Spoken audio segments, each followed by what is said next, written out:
Greater Community Spirituality, Chapter 26. Who is Jesus? As revealed to God's messenger, Marshall V. Summers, on November 6, 1993, in Boulder, Colorado. Jesus represents a major figure in the evolution of the world, an initiator, one of the principal initiators of a great period that is now coming to a close in the world. Let us talk about Jesus within the context of the evolution of the world, for this will give you a greater understanding of his role and of the great results that have been demonstrated by his life and by the translation of knowledge that he helped generate. Jesus was sent into the world by his spiritual family to be one of the individuals who would inaugurate a new era in human development and evolution. We call this the era of civilization. The purpose of this era was to slowly take humanity from its tribal identity and tribal isolation towards an international and interracial involvement. This international and interracial involvement has been cataclysmic and very difficult, but it has led to humanity's becoming established in the world, not only in its tribal states, but in its larger states representing many races and cultures, ideas and beliefs. Christianity and all the other major religions have fostered a bridge between cultures and between races. These are not simply religions of one tribe or one group. They are religions for all of humanity. This is not to say that everyone can adhere to them, follow them, or receive them, but they bridge the normal boundaries that seem to separate people and cast them apart. The religion of forgiveness, the religion of reunion with the divine, the religion of human development, the religion of compassion. All of these tremendous movements in the evolution of religion in the world were fostered by the establishment of the world's religions, which have brought the world to its present state. Perhaps you might think that the world is in a terrible state now, and that not much has been done to bring humanity to a greater union. However, if you could understand how life was in your world 2,500 years ago, you would see how very far you have come. You would see how much your races have intermingled and how much they have found a new basis and foundation for sharing their ideas and their deeper yearnings and inclinations. As we have said repeatedly, religion must serve the world in its current state of evolution. The world's major religions have all evolved the race towards a greater interaction between different peoples. This is especially true of Christianity, which has spanned your globe and now connects people who may otherwise have no association with one another. Now they have a common faith. Now they have common rituals and common observances. This is a remarkable accomplishment in a world that is still deeply mired in tribal identities. The teaching of compassion, forgiveness, and devotion and the example of Jesus all serve to unite people across these great and difficult gaps of separation. Jesus' accomplishment, then, was to help usher in the age of civilization. Civilization in this age is distinct from earlier civilizations, which were primarily tribal civilizations. In your current age, civilizations involve not only one tribe and one language, one group or one family, but bridge far beyond these boundaries. And though humanity has quarreled and struggled with itself through all of these transitions and developments, a greater foundation nonetheless has been established for human experience beyond tribal custom and identity. At the time that Christianity was introduced, it was revolutionary.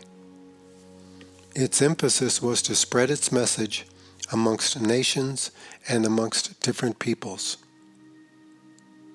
It was not only meant for one group or one locale.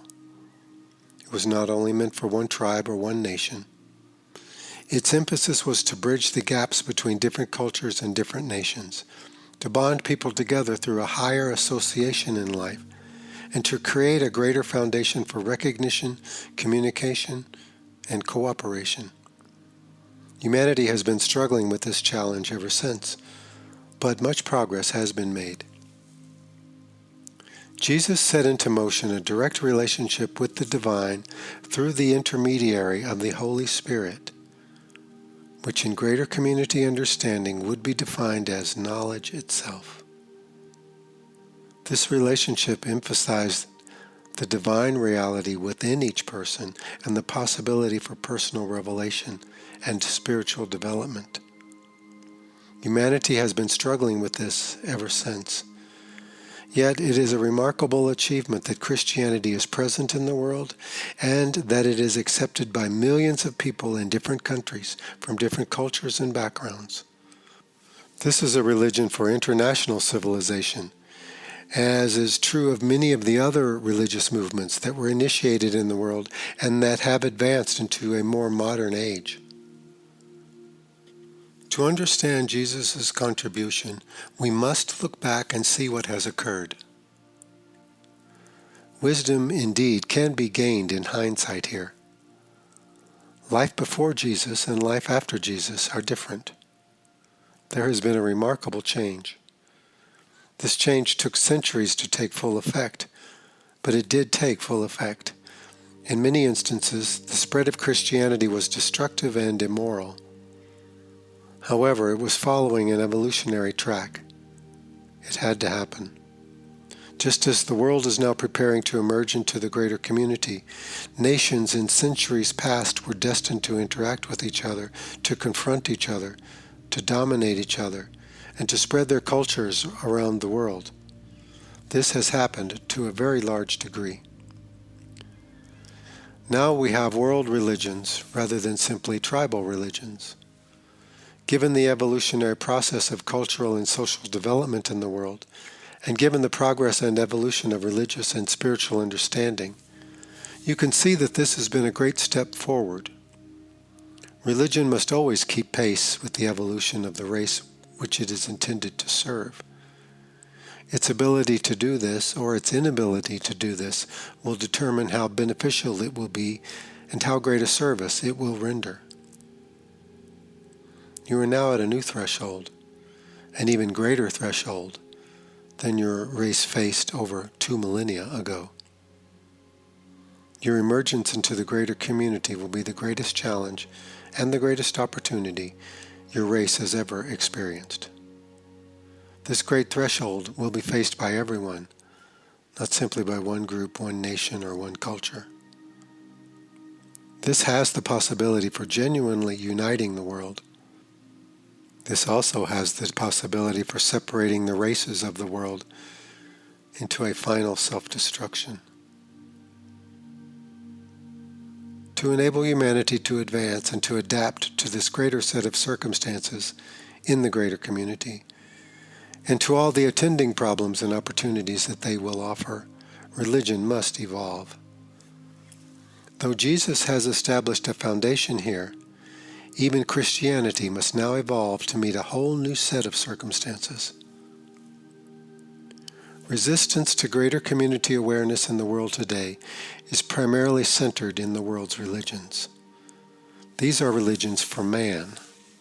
They are human religions with a human God and a human emphasis. They do not account for life in the greater community. Yet the reality of life in the greater community will challenge their precepts and will challenge the institutions that have been built upon these precepts. Therefore, it is likely in the years to come that the greatest resistance to the acceptance and realization of greater community life will come from the world's religious leaders and the defenders of their respective faiths. However, religion must keep pace with the evolution of the world, and that is why the greater community way of knowledge is being presented into the world at this time. It has come at just the right time. It gives you a head start in preparation, but even with a head start, time is short because greater community forces are in the world today. Their influence over humanity and their impact upon your environment are growing. You must be prepared not only to accept their presence, but to encounter them and to deal with their impact on you, both physically and mentally. This requires a new foundation for religious experience. The world's religions will need this if they are to survive in the next era of human development and evolution. Religions have lifespans. This is true throughout the greater community. Religions have lifespans because they serve eras of development. Then they are either replaced or they change and expand in order to adapt. If they cannot adapt, they will be replaced because the reality of life will make their teaching and their emphasis less and less relevant and meaningful. In the greater community, religions are initiated, they reach a maturity, and then they enter old age where they die off. Out of their old age, a new impetus, a new meaning, and a new message can be given to restore and to renew the race's spiritual vitality, and to give this vitality an immediate relevancy to life as it is expanding and developing. Jesus set into motion a great era of development, an era that would serve and challenge people all around the world. His was not the only example, but he was a primary figure. Though he has been idolized and deified, though he has been condemned and scorned, and though he has been used by groups, organizations, tribes, and governments for their own purposes, his example still remains.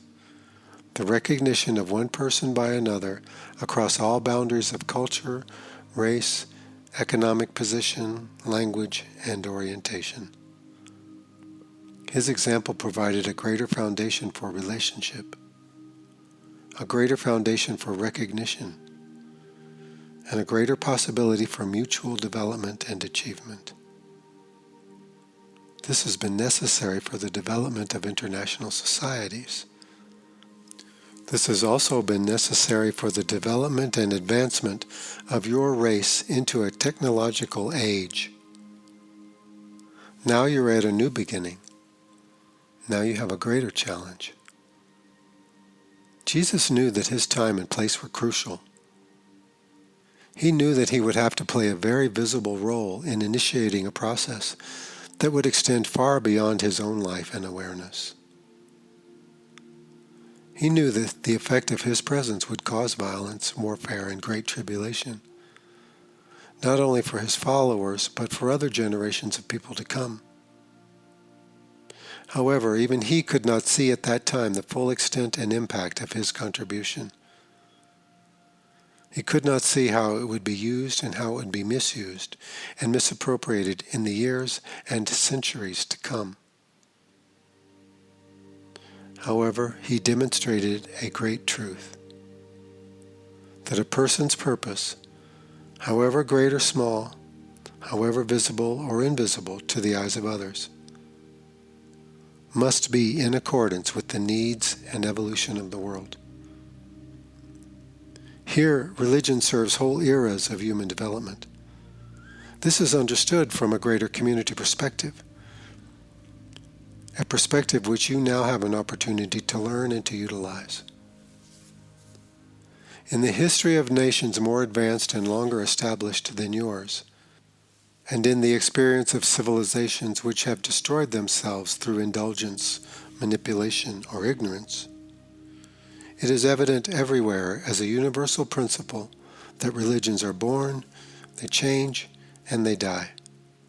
In other words, they have a life. Their life extends far beyond the lives of the individuals who founded them, for their service is meant to be correlated to the greater evolution and development of the world in which they were introduced. At this time in your world, certain religious traditions will die. Others will be renewed and reborn and given new emphasis and development. An old Christianity cannot meet a new set of circumstances. It must be a new Christianity, a Christianity that is renewing itself continuously, Just as within the life and scope of a person's experience, an old orientation cannot meet a new problem. An old belief cannot meet a new set of circumstances, and an old identity cannot interact with a new identity. This is why humanity must be prepared for the greater community.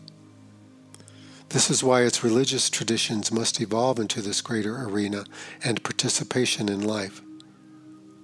They must do this without a past reference, for the past is gone and life has changed.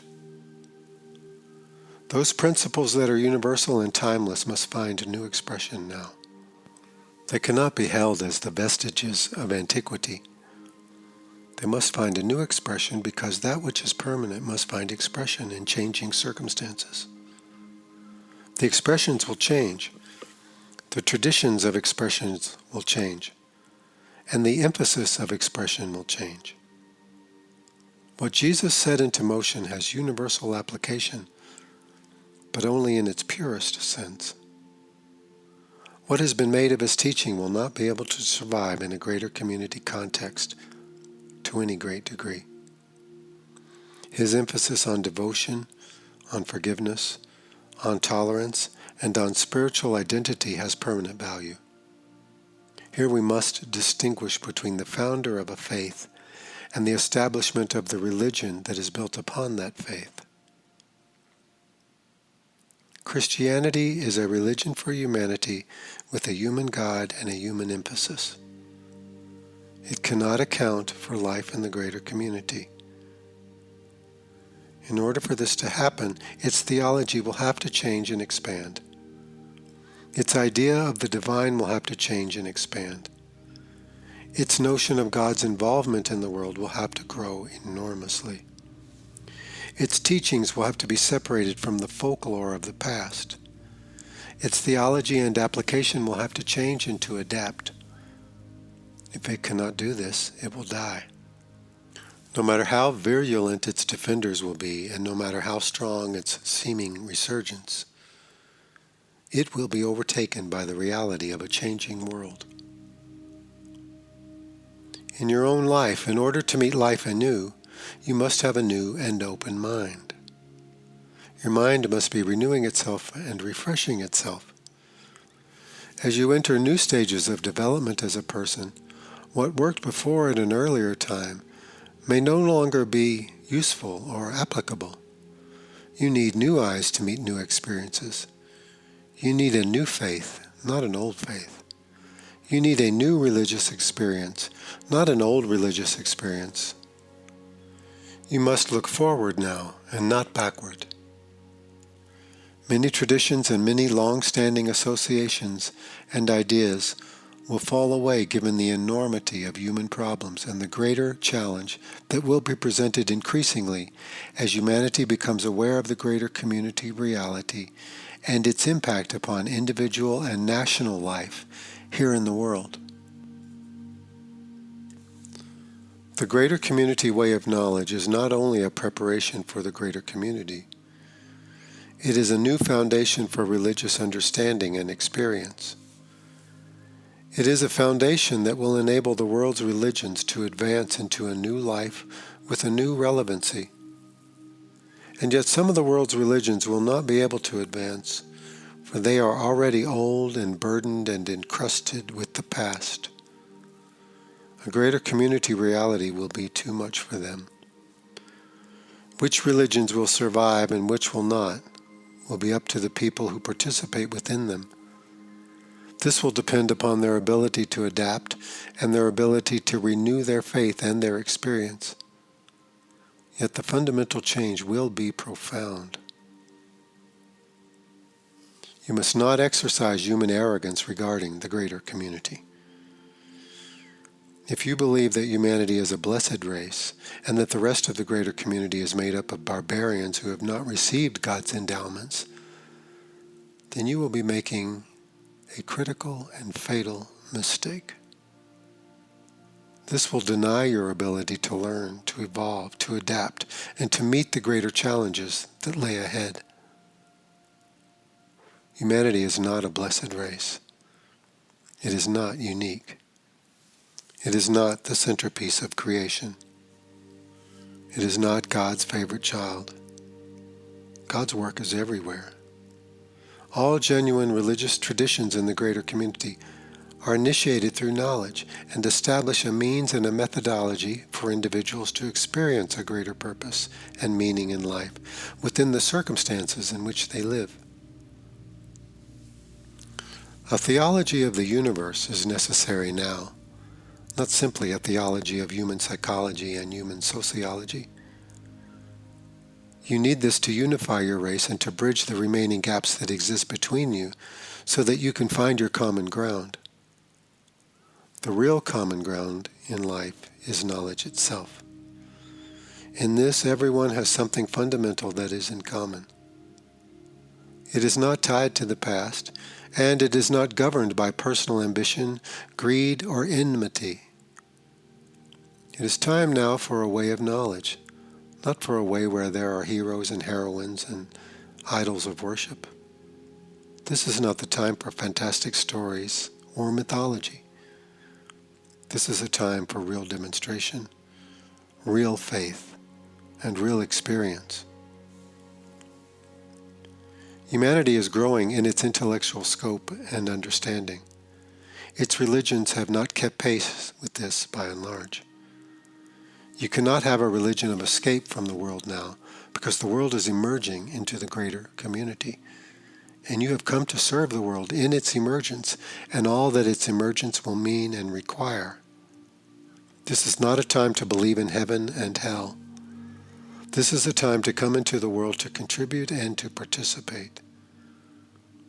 This is not a time to believe that God will judge and condemn and cast unbelievers into the infernal flames of hell. This is the time to realize that the challenge of development faces everyone. Those who can respond and who can prepare accordingly will be the great beneficiaries and the great contributors to their race. And they will experience a satisfaction that those who are unable to do this will not find, no matter what their status or position in life. Where is Jesus today? Because of his great demonstration and because of the many misinterpretations of his demonstration and the tremendous idealization that has occurred regarding him, he is now an unseen one in the world. He is an unseen one not only in this world, but in the worlds whose races humanity is destined to encounter. He will not reappear in the world. Though others will claim to represent him, he will not reappear, for his mission is done in this regard. His work now is with the unseen ones. Here you must expand your ideas considerably, for there are many unseen ones in the universe. There is not one who is paramount amongst them. For when you graduate from this life, you are a beginner in the next stage of life. You do not simply return to heaven to spend eternity in repose. You enter another stage of service and activity, learning, and preparation. Jesus is in the world. Take comfort. However, he will not come again in the flesh. Who will come again in the flesh claiming his name will be someone from the greater community. Beware. If you can become strong with knowledge, you will know and will not be deceived. Yet, if you fervently want to believe and are governed by the weakness of belief, then you can be persuaded. A greater community presence can perform seeming miracles for you. They can do things that seem magical and inexplicable. And many people will fall down in belief and adoration because of this. The world is not prepared for the greater community. And there is not enough discernment amongst your people to distinguish greater community demonstrations from the reality of God's demonstration. Jesus is in the world reinforcing knowledge. Jesus is in other worlds as well, For your destiny lies in your interaction with other worlds now. The possibility for success here must be reinforced by the unseen ones, who speak to those who can respond with knowledge. This is possible because the greater community way of knowledge is being taught here and elsewhere, as we have said. Jesus is revered amongst your people because of his example and demonstration. But even more than this, he set into motion a process of spiritual initiation, growth, and development that continues to this day, and which has promise for the future. The theology that has been built upon his demonstration, however, cannot survive. His demonstration will survive because it is the demonstration of knowledge, and it calls upon knowledge in those who can bear witness to it. This is not faith in a set of beliefs, faith in a set of traditions, or faith in a church hierarchy. This is faith in the direct transmission of knowledge from one mind to another. In this, Jesus has great potency, and that is why he is still in the world. You are entering a new era now. It is not the era of international civilizations. It is an era requiring a united world civilization. This is a far greater challenge, and one that will take a great deal of time and probably much struggle to accomplish. What will give it necessity and impetus is the world's emergence into the greater community. No matter how much you may distrust your neighbor, no matter how much you may feel you are better than others, no matter how superior you may feel your culture's values, customs, and ethics are over another's, this will all be equalized and minimized by the overshadowing of the greater community presence in the world. This represents the possibility for redemption that the greater community offers you. It requires change. It requires cooperation. It requires acceptance. It requires setting aside old disputes and squabbles. It requires that you adopt a world identity, not just a national identity. It requires a greater association amongst people and a greater respect and tolerance. These are required because the world is emerging into the greater community.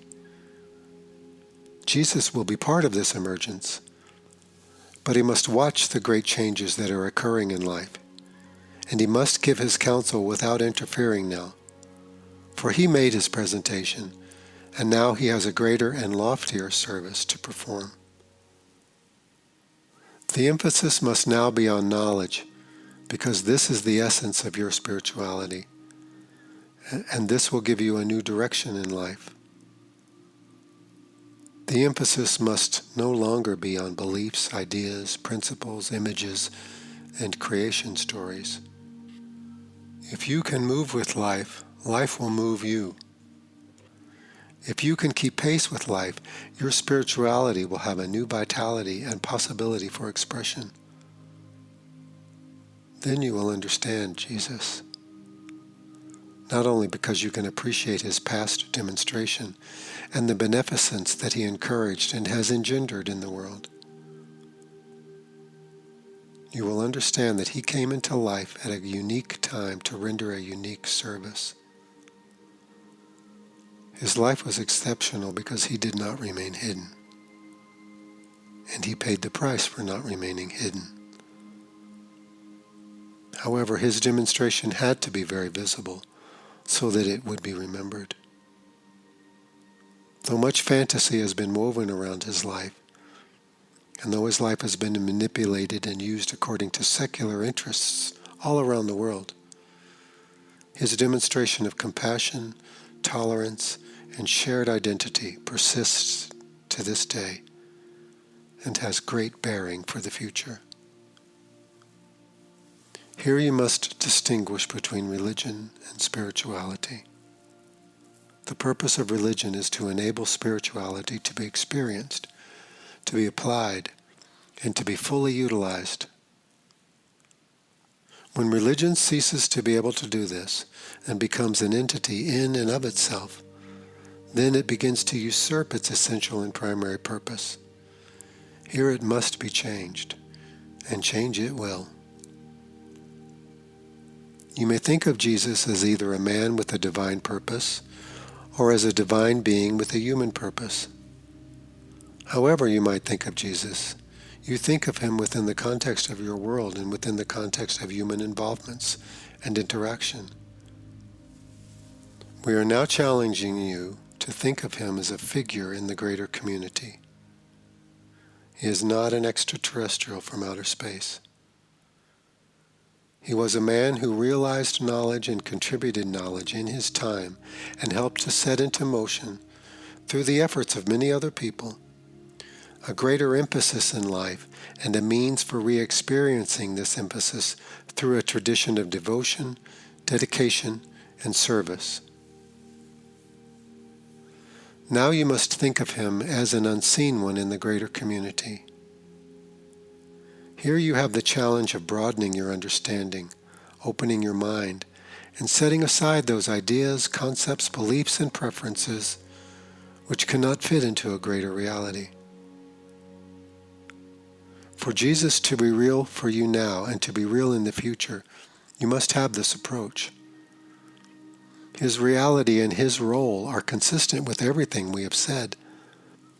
But for you to keep pace with this, you must develop in the way of knowledge. You must find the foundation that will carry your spirituality into the future and give it imminent presence and ability there.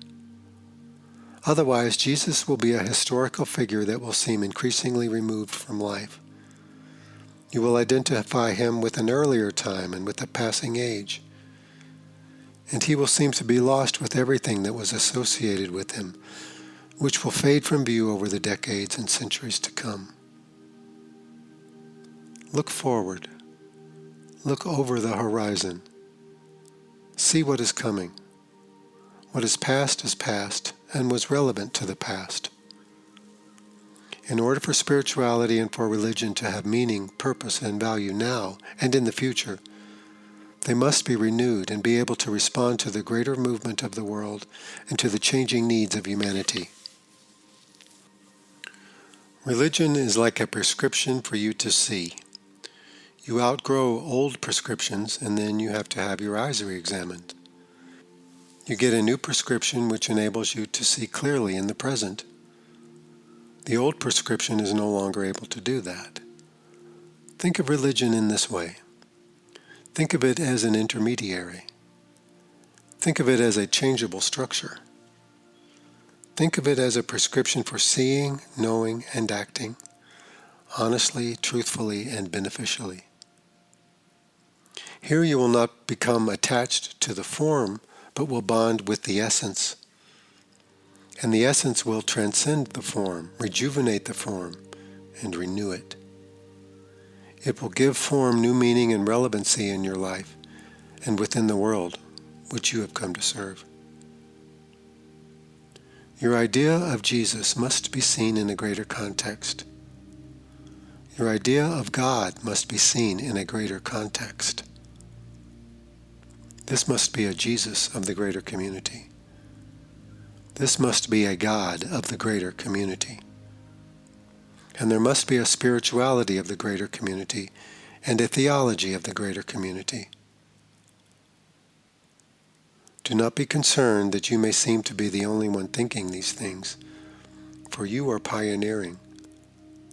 Pioneers must go where others are not willing to go, must realize what others cannot or will not realize, and must share what others cannot or will not share. This is your challenge. And this is your great opportunity for contribution. Meet this reality and this challenge, and you will come to know Jesus, because you will be facing what he faced, yet in a much smaller way, perhaps. You will know Jesus because you will share his experience. If you can do this, you will know that he is in the world today, and that he will play a beneficial part in the world's emergence into the greater community.